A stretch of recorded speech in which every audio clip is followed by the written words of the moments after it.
It's Pride Month, and I teach science in Florida. I'm about to teach you something your school almost certainly didn't. Mine wasn't allowed to either. Most of us learn the same thing in school. XX means female, XY means male. Two options, clean, simple, except that's not what biology actually says. And the gap between what we were taught and what science actually knows, that gap is exactly where all the harm lives. So today, we're going to close it. I want you to think about an abacus. Yes, an abacus, not as a counting tool. We're going to use it as a model here because everything we're going to cover today, biological sex, gender identity, gender expression, sexual orientation, every single one of them works like a row of beads on an abacus. They slide. They exist on a spectrum, and every single row is completely independent from the others. Let's start with the body. Most of us learned that chromosomes determine sex. XX means female, XY means male. That's what the textbook said. But here's what the textbook left out. Chromosomal variations are common and naturally occurring. Among them, we can include XXY, which is Klinefelter syndrome, affects approximately 1 in 500 people. There's XYY, XO, XXX. It goes on. Millions of people are walking around right now with chromosomes that do not fit a binary, much less anything they were taught in school. Then there's hormones. Every human body produces amounts of both testosterone and estrogen, and the ratio varies enormously from person to person. There is no clean hormonal line that separates male bodies from female bodies. And then there's intersex. Approximately 1.7% of people are born with bodies that don't fit neatly into male or female categories. That's the same frequency as red hair. 1.7% of people are born intersex, and that's not a disorder. That's variation. Biology does this. Nature does this, and it always has. It does it on purpose. And here's what that actually means from an evolutionary standpoint. Chromosomal variation supports biodiversity. Biodiversity supports adaptability. Adaptability supports survival. Evolution does not make mistakes. It makes spectrums. That's not opinion, that's science. There are 4 completely separate things that get collapsed into one in almost every conversation about gender or sexuality. They are not the same thing. Biological sex, which is your body, chromosomes, hormones, anatomy, you get it. But this actually exists on a spectrum, as I explained earlier. Then there's gender identity, which is your internal sense of self, who you are. Do you identify as male, female, both? But even this also exists on a spectrum. Then there's gender expression, how you present yourself to the world, clothing, hair, the way you move through a room. This even is completely separate from your identity and also exists on a spectrum. Sexual orientation, who you're attracted to, completely separate from all 3 of the above, also exists on a spectrum. 4 things, 4 rows on the abacus, all distinct, all documented in science. A man in a dress is not necessarily transgender. A butch woman is not necessarily a man. A gay man's gender identity has nothing to do with his sexual orientation. Conflating these things isn't just scientifically inaccurate, it's where a lot of harm comes from.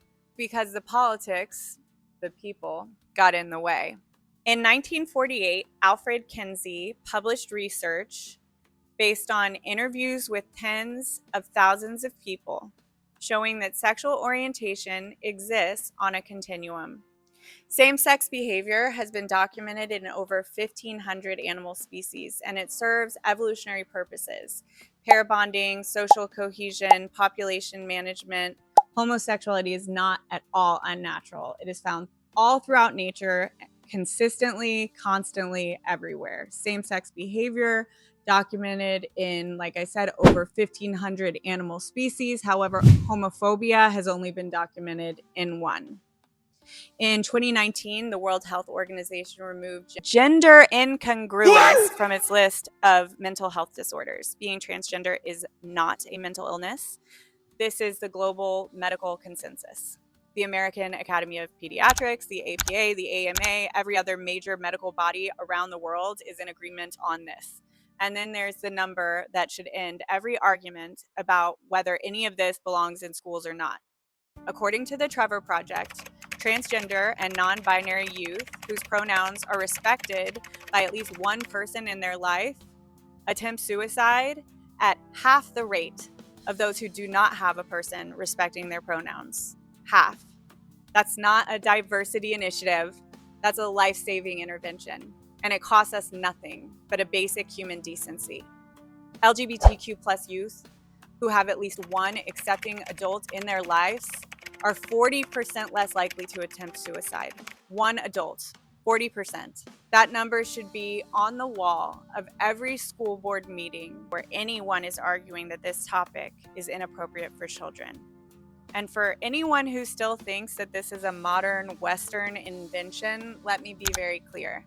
Two-spirit identities in indigenous North American cultures, the Hijra of South Asia, recognized by India, Pakistan, and the Bangladeshi, the Falafin in Samoa, the Moxe in Oaxaca, Mexico, the Sarata, every culture, every era, every continent. This is not a trend. It is not a social contagion. It is a human constant across the world. The only thing that changes is whether society makes space for it, weaponizes it, or even punishes it. Here's what's ironic about the argument that children shouldn't be exposed to conversations about gender and sexuality. Kids already notice everything. And any parent who has taken a young child anywhere in public already knows this. They point, they ask questions out loud. Zero filter. They notice differences, whatever they are, immediately and naturally in their environment. What they're looking for every single time is for an adult to tell them how to feel about it, how to process it, how to respond. The science of child development is clear that young children are not born with innate biases. They are taught it, they absorb it from the adults around them, who signal which differences are acceptable and which are shameful. Children are not harmed by learning that gender exists on a spectrum. They're harmed by adults who would teach them that some people deserve less dignity than others. Florida's Parental Rights and Education Act restricts discussion of sexual orientation and gender identity in schools. The American Academy of Pediatrics opposes it. The APA opposes it. The World Health Organization opposes it. Every major medical and physiological organization worldwide opposes it. This is not a scientific disagreement. There is no credible scientific body arguing the other side. This is political ideology dressed as parental rights, using children as the justification for overriding the very science that would otherwise protect them. A local teacher in my county, someone who is non-binary, someone who showed up every single day for the kids in their classroom who needed this kind of representation, was doxxed by Florida's Commissioner of Education and put on leave, pushed out. In the meantime, the kids who would most benefit from having someone like them in front of them in the classroom lose out. I've been teaching middle and high school science in Florida for 12 years. I built a sex ed curriculum because I kept watching all my students navigate normal questions about their bodies, their identities, their attractions, and met with almost no accurate real data or information, and instead enormous amounts of shame. The gender and sexuality module is the one I'm most proud of in this curriculum. It covers biological sex as a spectrum, the actual science. It separates sex from gender identity, from gender expression, from orientation, clearly and with evidence. This module launches as part of Catalyst Commons curriculum website in September.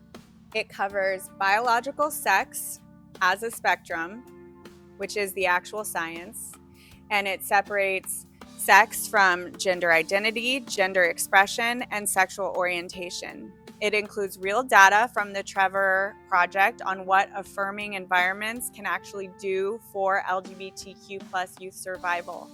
It treats young people like they deserve honest answers and real data, because I know they do. This module launches as part of Catalyst Commons website in September. It is the curriculum that I wish had existed when my students needed it the most, when the kids who are now sitting in Florida classrooms need it. It's Pride Month, and I want to say something directly to anyone watching this who needed to hear the real science a long time ago but didn't get it. You have never been a mistake. You are not a mistake. Your body is not a mistake. Your identity is not a mistake. Who you love is not a mistake. Science has always known this. It's time our classrooms do too. Subscribe, link in the description. Please share this with someone who needs to hear it. Science can save the world. That and truth.